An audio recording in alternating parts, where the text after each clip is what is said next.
This tutorial will show you how to make a latex mask from scratch, from beginning to end.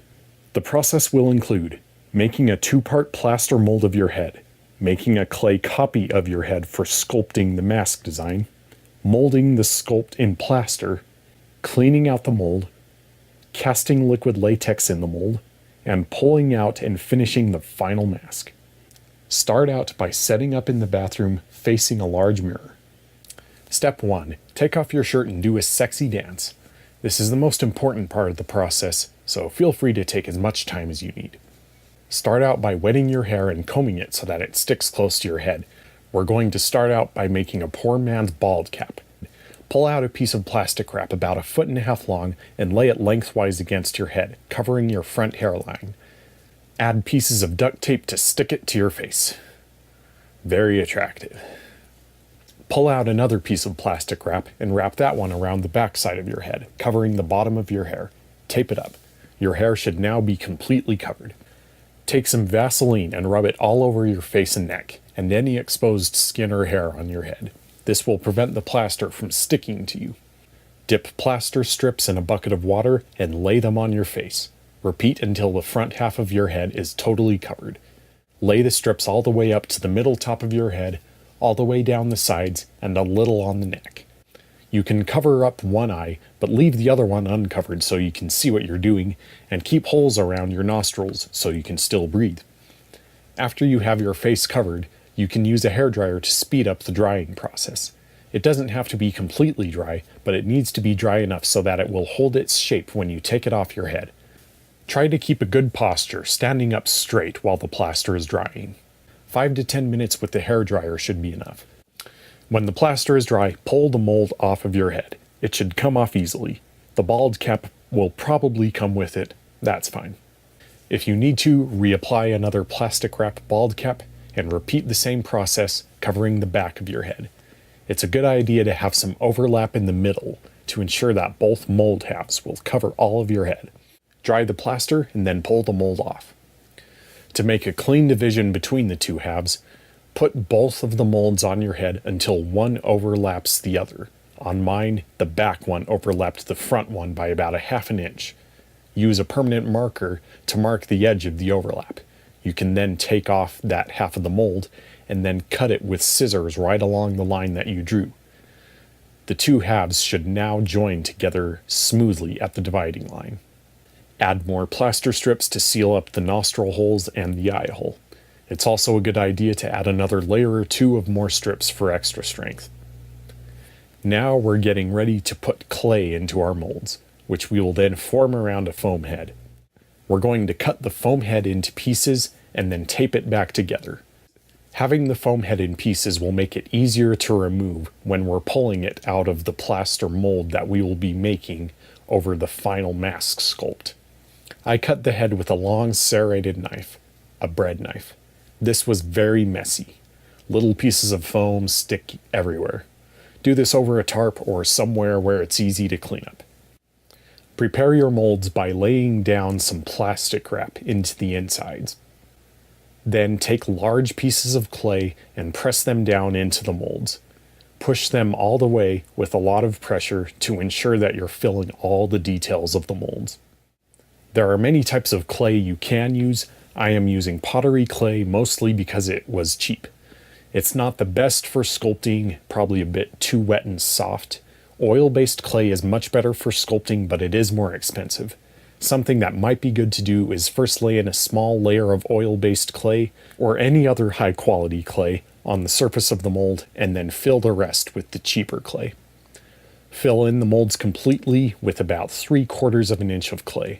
Then put the foam head into one of the molds, position it properly centered, and press it in. You'll have to add and remove some clay in some areas to get it to fit perfectly. Do your best to make sure that the clay completely fills all of the empty space between the foam head and the plaster molds. If you have a hollow space in between there, your clay might collapse when you start sculpting with it. Once the clay is in the mold, press tightly against the foam head, put the other mold on the other side, and squeeze it tightly until the plaster mold edges line up. You can then pull the plaster molds off. The plastic wrap will stick to the clay, just peel it off. Add more clay to fill the seam where the two halves meet together and smooth everything out, and you should then have a clay copy of your head ready for sculpting. My design is a Batman mask based off of The Dark Knight. My advice for sculpting would be to find YouTube videos of other people sculpting and try to use the tools and techniques that they use. Once you have your final sculpt, spray it with a clear spray paint or a lacquer. This will seal the clay and make it much easier to remove from the plaster mold. Wait for this to dry before proceeding. Mix some plaster with water to a thin consistency and brush some of this onto the sculpt, making sure that you completely cover small details like ridges and wrinkles. This is called a beauty coat. We cover these small details first to make sure that they will be properly transferred to the plaster mold. After this first coat, you can then mix a batch of thicker plaster and then spread it all over the mold. I just use my hands. You'll want at least a ½ inch of plaster covering the whole sculpt on the first layer. Tap the head a bit to get some of the air bubbles out of the plaster.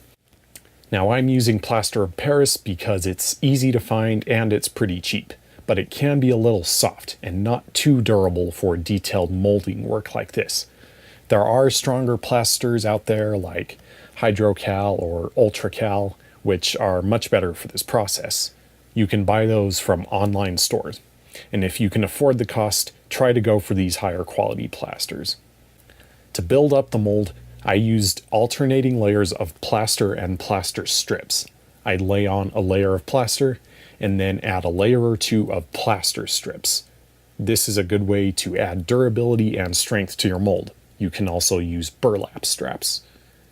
Add more plaster, then more strips. More plaster, and more strips. I did this until the mold was about an inch thick. Then I let it dry for at least a few hours. After the mold is dry, we need to empty it out. Start by removing the styrofoam head. If you cut it into pieces, then this will be very easy. Then dig out the clay. Most of it should come out in just one piece. Some pieces of clay will be left behind. Sponges, sandpaper, or a wet toothbrush can help a lot with this. A small piece of bent wire can also help to dig into small cavities. Just be careful to not scratch the plaster surface too much. Go ahead and smooth out imperfections in the mold. You can use sandpaper to sand down areas that aren't smooth enough, and you can fill in holes or damaged areas with more plaster or joint compound.